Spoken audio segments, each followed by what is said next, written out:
എപ്പോഴും മനസ്സിലാക്കേണ്ട ലോകത്ത് അത്ഭുതങ്ങളൊന്നും സംഭവിപ്പിച്ചിട്ടുള്ള എല്ലാം ഞാൻ എന്നും മിക്കവാറും പറയാറുള്ളതാണ് സാധാരണ ആൾക്കാരാണ്. പക്ഷെ അവരുടെ ക്ഷമ, കൺസിസ്റ്റൻസി, പെർസിസ്റ്റൻ്റ് ആയിട്ട് വർക്ക് ചെയ്യുക ഒക്കെയാണ് ഇതിനകത്ത് ഏറ്റവും പ്രധാനപ്പെട്ടത്. നിങ്ങൾ പല ആൾക്കാരും ഇപ്പം നമ്മൾ ഫേസ്ബുക്ക് ഉപയോഗിക്കുന്നുണ്ട്. എത്ര വർഷം പ്രോഫിറ്റ് ഇല്ലാതെ വർക്ക് ചെയ്തൊരു സ്ഥാപനമാണ് ഫേസ്ബുക്ക്. ആമസോൺ എത്ര വർഷം പ്രോഫിറ്റ് ഇല്ലാതെ വർക്ക് ചെയ്തതാണ്.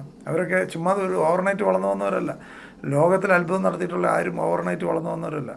അവരിൽ കോൺസെൻട്രേറ്റ് ചെയ്തു, അവരെ ഗ്രോ ചെയ്യിക്കാൻ തീരുമാനിച്ചു, അവരിൽ ഇൻവെസ്റ്റ് ചെയ്തു.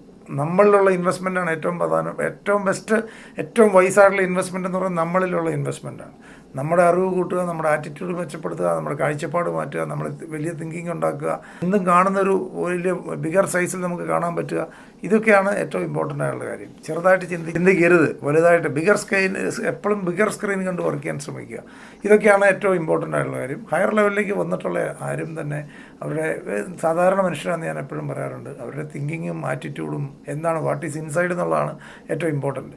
നമ്മളൊരിക്കലും കമ്പാരിസണ് പോകാതിരിക്കുക, മറ്റുള്ള ആൾക്കാരുമായിട്ട് കമ്പയർ ചെയ്ത് ജീവിതം നശിപ്പിക്കാതിരിക്കുക. മറ്റുള്ളവരുമായിട്ട് ഒരിക്കലും കമ്പയർ ചെയ്യുന്ന പ്രോഡക്റ്റ് അല്ല ദൈവം ഉണ്ടാക്കിയത്. നമ്മൾ ഒരു വണ്ടി മേടിക്കുകയാണെങ്കിൽ, ഒരു പർട്ടിക്കുലർ മോഡൽ മേടിക്കുകയാണെങ്കിൽ അതെല്ലാം സെയിം ആയിരിക്കും, എല്ലാം സെയിമാണ്. പക്ഷേ നമ്മൾ സൃഷ്ടാവ് ദൈവം സൃഷ്ടിച്ചിരിക്കുന്ന ഓരോ പ്രോഡക്റ്റും യുണീക്കാണ്, ഓരോരുത്തരും യുണീക്കാണ്. ആ യുണീക്ക്നെസ്സാണ് അതിൻ്റെ ബ്യൂട്ടി. ഓരോരുത്തരും അത്ഭുതങ്ങൾ സംഭവിപ്പിക്കാവുന്ന ഇതാണ് ഓരോ ആൾക്കാരും. ആ ഓരോ ആൾക്കാരും ഈ ലോകത്ത് വിട്ടിരിക്കുന്നത്. കാരണം ഒരിക്കലും നമ്മൾ വിശ്വസിക്കുന്ന സർവ്വശക്തൻ എന്ന് വിശ്വസിക്കുന്നുണ്ടെങ്കിൽ എല്ലാവരും പോയി പ്രാർത്ഥിക്കുന്നൊക്കെ ഉണ്ട്. സർവ്വശക്തനായ ദൈവമേ എന്ന് പ്രാർത്ഥിക്കുകയും ചെയ്യും. വീട്ടിൽ വന്ന് കിടന്ന് ടെൻഷൻ അടിച്ച് കൈയും കാലിട്ടടിക്കുകയും ചെയ്യും. പല സ്ഥലങ്ങളിൽ യഥാർത്ഥ വിശ്വാസം ആണെന്നുണ്ടെങ്കിൽ നമ്മൾ ദൈവം ഉണ്ട് എന്ന് വിശ്വസിക്കുന്ന ധാരാളം ആൾക്കാരുണ്ട്. ദൈവം എൻ്റെ കൂടെ ഉണ്ടെന്ന് വിശ്വസിക്കുന്നതാണ് യഥാർത്ഥ ബിലീഫ് എന്ന് പറയുന്നത്. ആ ബിലീഫുള്ള ഒരാളെ സംബന്ധിച്ച് ഭയം ഉണ്ടാവില്ല. പേടി എന്ന് പറയുന്നൊരു സാധനം ഉണ്ടാകുന്നത് വിശ്വാസം ഇല്ലാത്തതുകൊണ്ടാണ്. പ്രത്യേകിച്ച് ഞാൻ എപ്പോഴും പറയാറുണ്ട്, ജീവിതത്തിൽ എടുക്കാവുന്ന ഏറ്റവും ചെറിയ റിസ്ക് എന്ന് പറഞ്ഞാൽ സാമ്പത്തികമായിട്ട് ബന്ധപ്പെട്ട റിസ്ക്കാണ്. പക്ഷേ കൂടുതൽ ആൾക്കാർക്ക് ഏറ്റവും വലിയ പേടി അതാണ്. കൂടുതൽ ആൾക്കാരും ഭയപ്പെടുന്ന സമ്പത്ത് പോയെങ്കിലുള്ള അവസ്ഥയെക്കുറിച്ചുള്ള ഫിയറാണ്. ഏറ്റവും നമുക്ക് പേടി കുറച്ച് മതി. പൈസയായിട്ട് ബന്ധപ്പെട്ട കാര്യങ്ങളാണ് ഏറ്റവും നമുക്ക് റിസ്ക് എടുക്കാൻ പറ്റുന്നത്. ആരോഗ്യമായിട്ട് ബന്ധപ്പെട്ട് റിസ്ക് എടുക്കരുത്, ഫാമിലി ലൈഫായിട്ട് ബന്ധപ്പെട്ട് റിസ്ക് എടുക്കരുത്, നമ്മുടെ നമ്മുടെ സർക്കിൾ കളയുന്ന ഒരിക്കലും റിസ്ക് എടുക്കരുത്. അവിടെയൊക്കെ കോംപ്രമൈസ് ചെയ്യുക.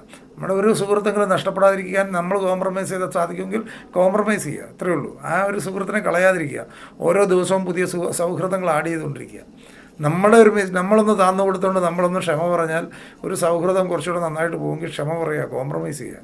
ഒന്നും ആലോചിക്കേണ്ട ആവശ്യമില്ല. അതൊന്നും നഷ്ടമല്ല. കാരണം വലിയ വിജയത്തിന് വേണ്ടി പല നമ്മൾ താന്നു കൊടുത്താലും കുഴപ്പമൊന്നുമില്ല. എപ്പോഴും നമ്മുടെ സർക്കിൾ വലുതാക്കിക്കൊണ്ടിരിക്കുക.